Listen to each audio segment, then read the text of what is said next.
If you haven't noticed already, Boston's going through a pivot in city government with a surge of candidates for mayor and city council.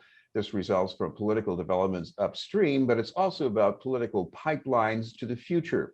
That's the message from political strategists at Rivera Consulting and why they've turned their attention to the race for city council at large, as well as the ingredients for a viable candidacy.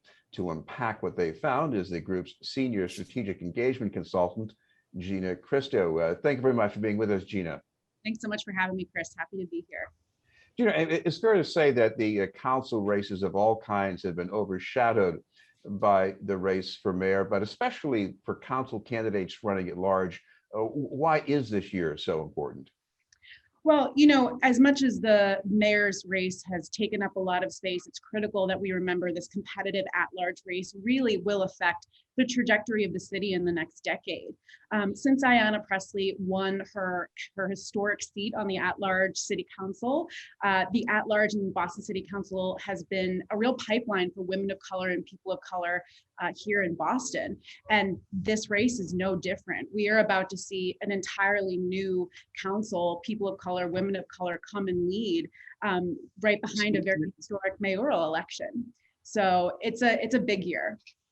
I remember past years when women on the council ran for mayor, and it was a bridge to greater obscurity, but something different happened with Ayanna Pressley. What's going on? Yeah, I think once Congresswoman Pressley shattered the glass ceiling, it opened up the door for more women of color to come in the at-large seats as well as the district seats, and also led to historic council presidencies from Councilor Wu, Andrea Campbell, and now Mayor Janey. So I think once Ayanna was able to get on the council and build power with the women who came in after her, they really changed the culture of city council in Boston. Boston is still a strong mayor city, but the women on the council have really shifted the culture for accountability and participation. You've seen that in the budget. We've seen that in COVID response. It's really, for a body that used to be a political dead end, it really does lend itself to future leaders in the city. Well, I also see a kind of pipeline as I would normally have seen before with men. I go back to 2012, there's a parade, Liz Warren's trying to get votes, and I look off to the side, there's Michelle Wu carrying a sign for her. 2018, Presley's carrying a sign, walking in Caribbean Carnival, and who's next to her with a sign but Kim Janey? What's the dynamic? It's a women's game now, and it's a hard-earned women's game. These women before them and women whose names we don't even know have been fighting for this kind of solidarity and power. And it's really coming to a crest. And you can see that in the mayor's race, where regardless of who wins, we will have a woman of color mayor. And that's huge. And that is from, their work together, their relationship building, all of that. Congresswoman Pressley really demonstrated that once you shatter the glass ceiling, you can really open the door for other folks and really build power in a way that hadn't been seen before. Well, to go by your glance at the field for council at large, men are not becoming politically extinct, but there is a sort of a shorter list you arrived at as far as viable candidates. So what does viable mean exactly? Yeah, viability by our definition means individuals who have raised enough cash and kept enough cash on hand to run a competitive race. What this means is, can they spend their time in the field with voters, and do they have the money to invest in resources that are required to run a competitive city council race? We have identified 5, but really 2 top candidates, non-incumbents, who have been able to do that. That's Dave Halbert and Ruth C. Lujian. They really have banked a lot of cash and have spent it very intelligently, which demonstrates to us that they will have more capacity to spend time with voters than spend time raising money in this sprint to September and the full out sprint to November. Well, what I noticed in looking at your figures here and your charts as well, which are very illuminating, it's not just about how much money they raise, but where it comes from and what that says about, I guess, their political capital. Tell me a little bit about some of the differences. Absolutely. Yeah. So when you look at all of the candidates, Dave Halbert, 76% of his donations are from the city of Boston. Same with Ruth C. 74% of her donations are from the city. So what that demonstrates is a grassroots base that they can return to for small dollar contributions ongoing, and or turn to them as a volunteer base, right? And, Kelly Bates and Erin Murphy are sort of close behind. I would say that what Dave and Ruth C bring is more donors and potential volunteers from places like East Boston and Allston, whereas Erin Murphy's base is largely in Dorchester, and Kelly's base is largely in JP Roslindale and parts of the South End. So we wanted to look at the fundraising data to really see what the fuller story of the race is. And I think the diversity of Dave and Ruth C's donor base really sells that narrative home.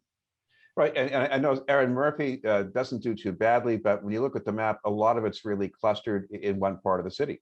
Yeah, and the truth is, though, we should not underestimate Erin Murphy, because in 2019, she truly, came out of nowhere in terms of the political chattering class. Nobody saw her coming or finishing as well as she did.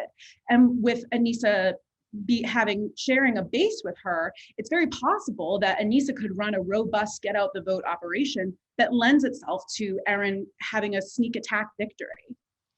One of the other things you're looking at is not only the raising of campaign funds, but spending. You don't want to spend too early, you don't want to spend too late. So what did you notice?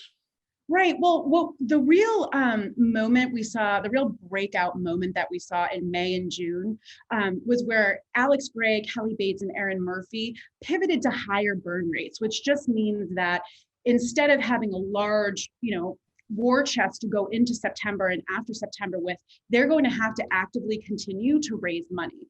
Whereas Ruth C and Dave have really stockpiled and been very smart about their spending, which means they will have to spend less time in the call time room raising money.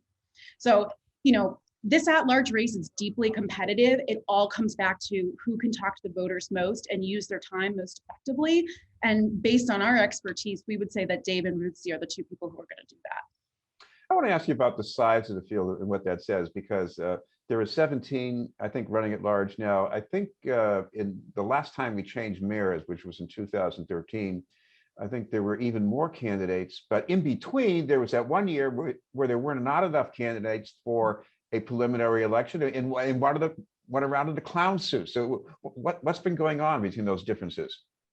That's a really wonderful question. I think the politics of Boston have been really evolving over the last decade, and coming into this new decade, this time for new leadership, folks are hungry to get involved and be a part of that change. And I think also in this year, what's different is that there's 2 open at-large seats versus 1, which just means the chance for success is greater, right? So people feel like they have more of an opportunity to win, so they throw their hat in. What I would also say is that sometimes folks use the at-large race as something to open their capacity to another position, whether that be a ward race or a state representative race. And it's a really smart way to do it. It gets your name on the ballot, it gets you out in front of people, and maybe you run for at-large next time.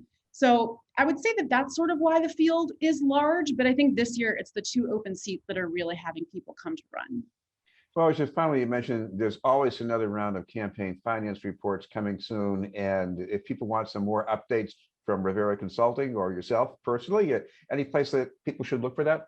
Yeah, they can go to riveraconsult.com. They can also find us on Twitter. We will likely be doing another analysis either right before or right after the prelim, and we may even do some mayoral analysis as well. So definitely keep an eye out for that. Well, thank you very much for crunching all those numbers and taking the time to be with us. Yeah, thanks so much. Gina Christo from Rivera Consulting. We'll have more news in just a moment.